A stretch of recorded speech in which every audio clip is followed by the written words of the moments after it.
everybody.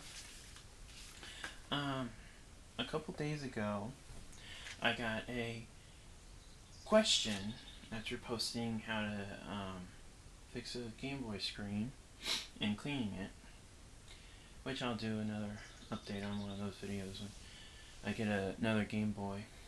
But anyways,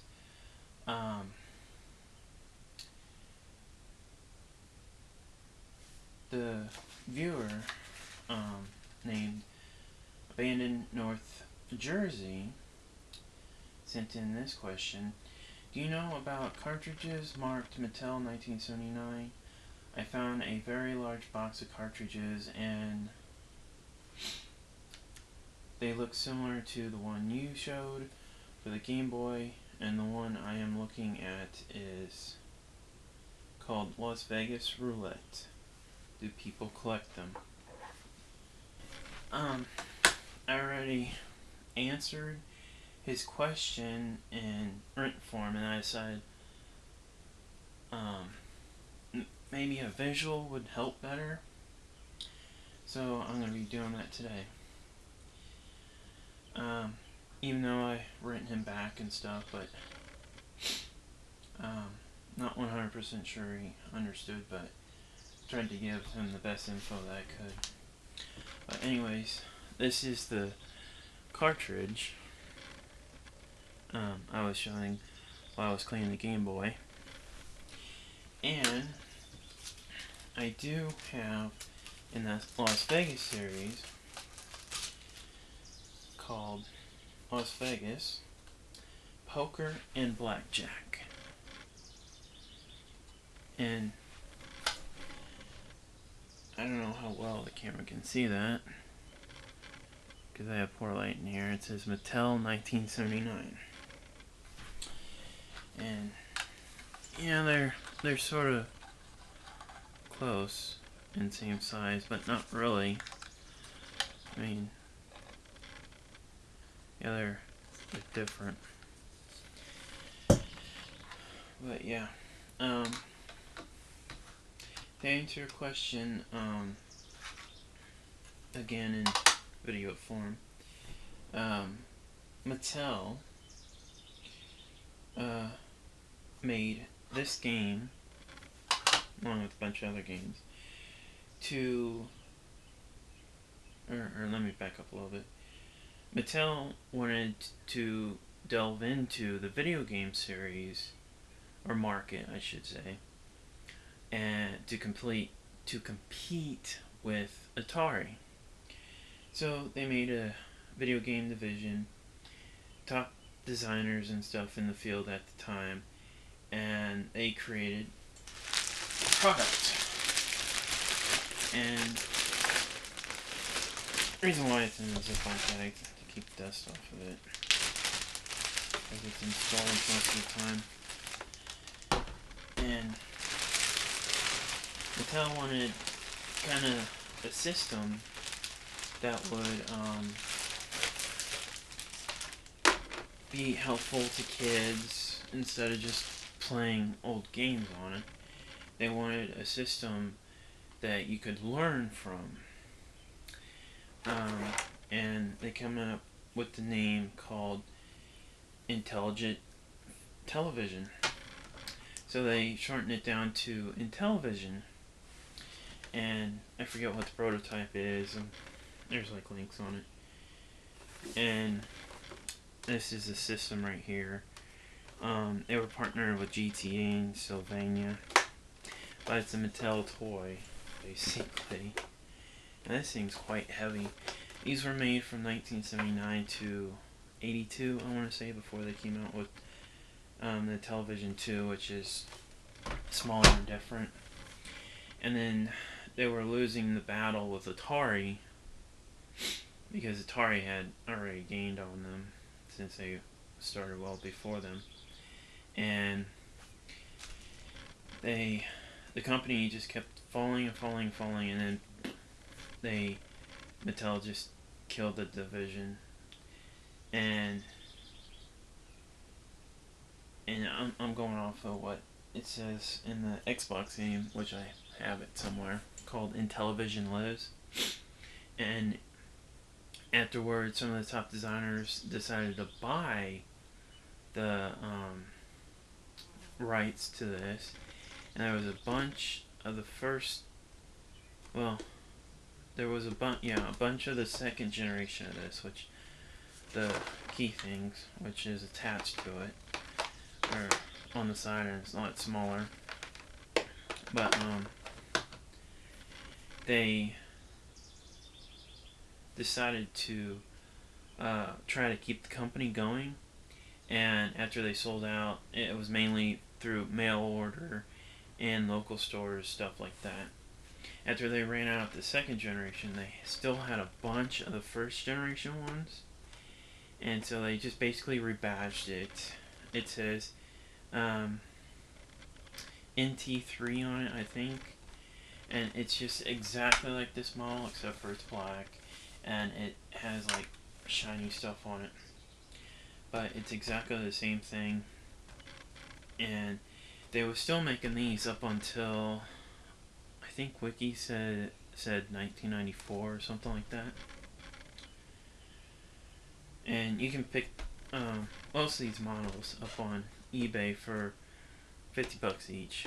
I paid $50 for mine. Came with, I think, 10, 12 cartridges and stuff. So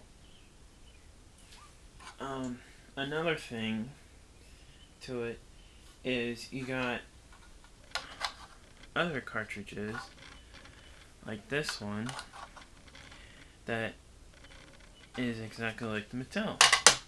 But as you can see, there's a plastic piece here, and these right here can be played on the Atari. But I haven't tested this out. I don't know if it works, but I'm sure, considering the size of the circuit board in there, if you pop this plastic piece off, then it should be able to fit in here. So, to answer another question, a band in North Jersey had about it being primitive and stuff. That's why I have the TV set up. This brand new TV.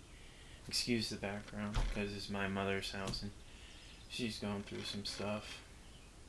And this is a brand new TV. It's been sitting in my mother's room for a year, and I'm just using it to test it out.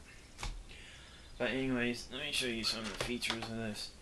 It's just a simple remote control thing, basically, with buttons on both sides, which I'm not sure what the two buttons on the sides are for. And another thing, which most of you don't usually find, is these cartridges came with key cards, I believe they're called, and they go over this so you can hit the right buttons. Right now it looks like a cell phone, but it's an inlay that has the picture of the game and the exact buttons to push and stuff. And then this one, the cartridge goes into the side here, like that.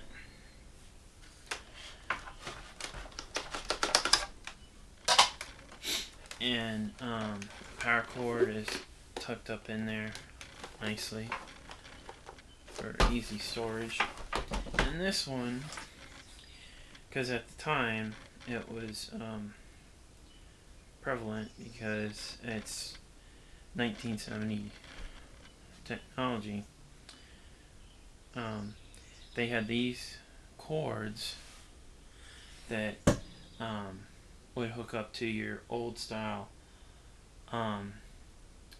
antenna thing, and then you can either plug that into your TV to get over the air signal with the rabbit ears, before digitally TV for the younger generation, and then you could switch it from, I think they were just simply called game switch, where you could literally switch it from the game and then over to the television. But now we have simpler stuff with remotes and TVs and all that. but it was a lot harder, I guess you would say, back in the golden days of this. And it's weird. This is from 1979. I think this particular model is from like 1980, 81. I forget. I think it says on the bottom.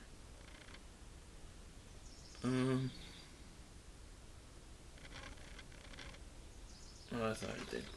But anyways, let's just say 1980, because that's when most of it was launched. Flash forward about 30 years. Yeah, 30 years.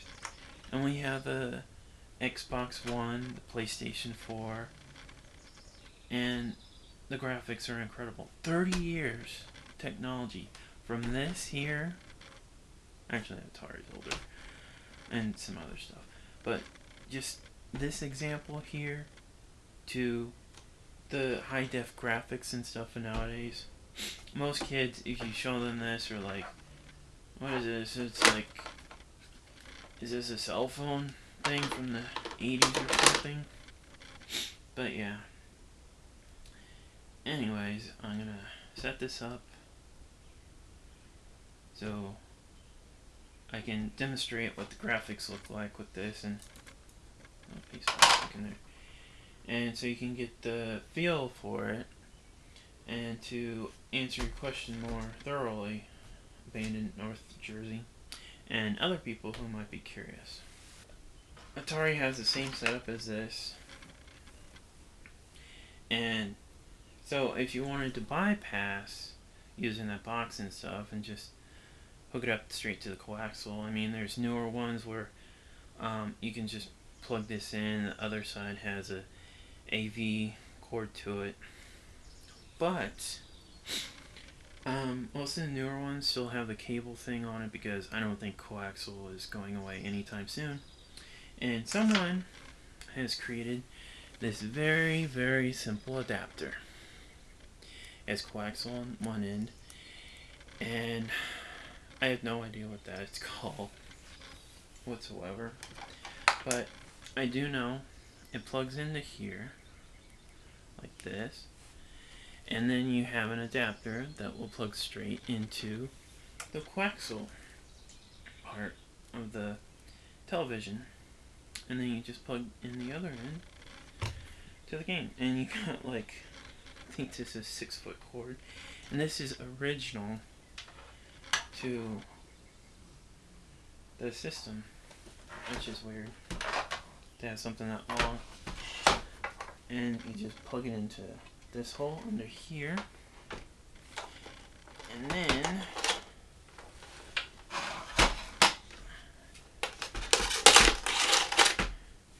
I think it's like a reeled out or hooked in there, I forget what now. And then this cord is probably about 4 feet long. So yeah, it has the standard 70s 82 prong thing. And then all you do is just plug this into power source and plug this other end into the coaxial. Now, if everything goes good, reinstalling cartridge, if everything is hooked up correctly and stuff, all I do is flip the switch here, this right here, and it should come on.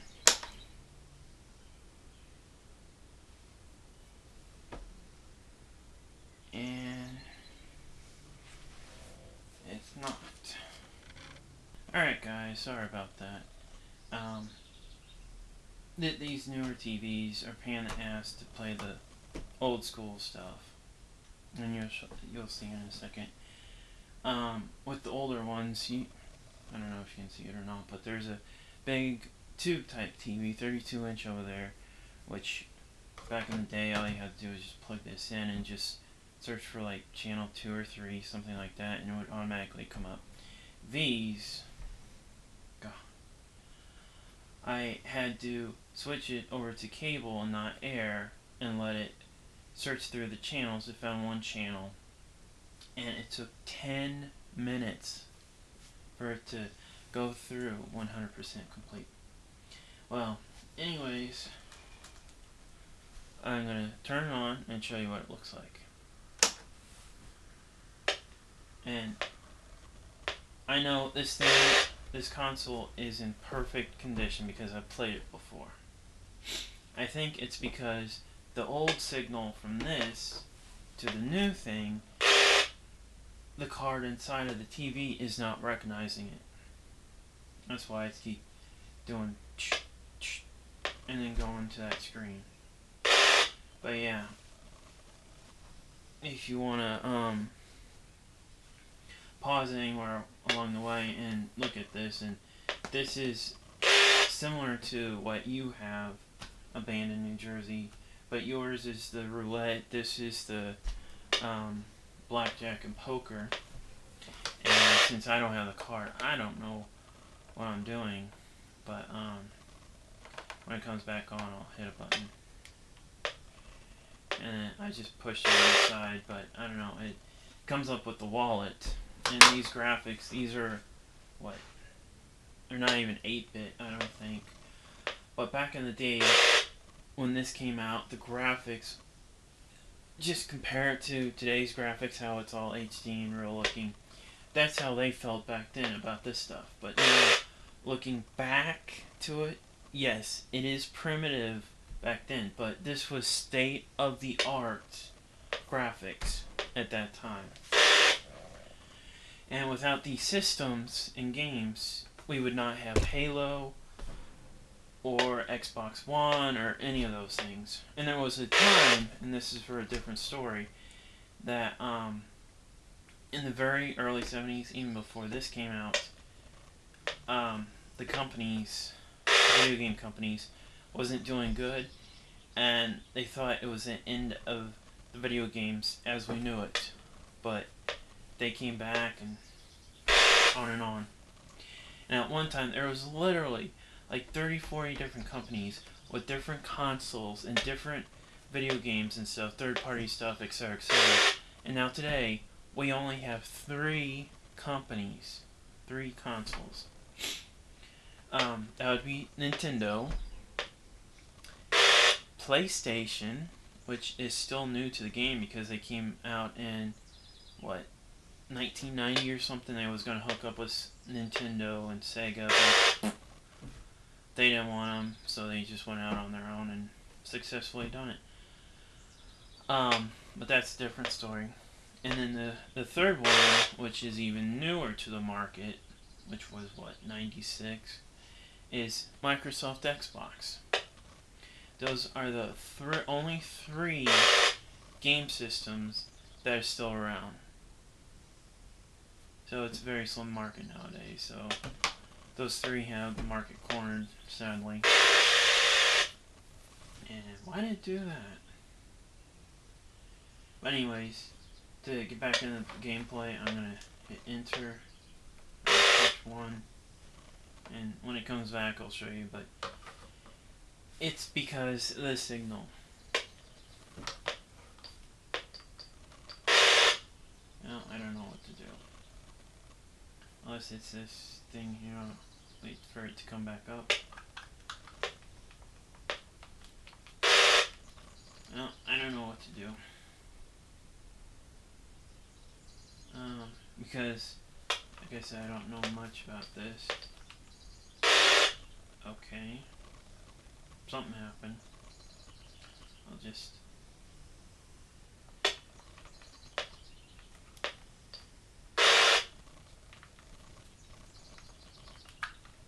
pushing all kinds of buttons and see what happens.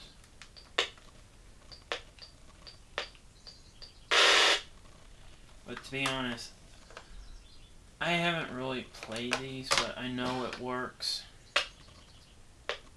Because I'm from the Nintendo generation, if that gives away my age, and I'm talking about the original Nintendo Entertainment System, or NES as it were. That's my age, if that shows it. But yeah, I love the older stuff. I mean, it's humbling to see where video games have come from, at least for me. Well, anyways.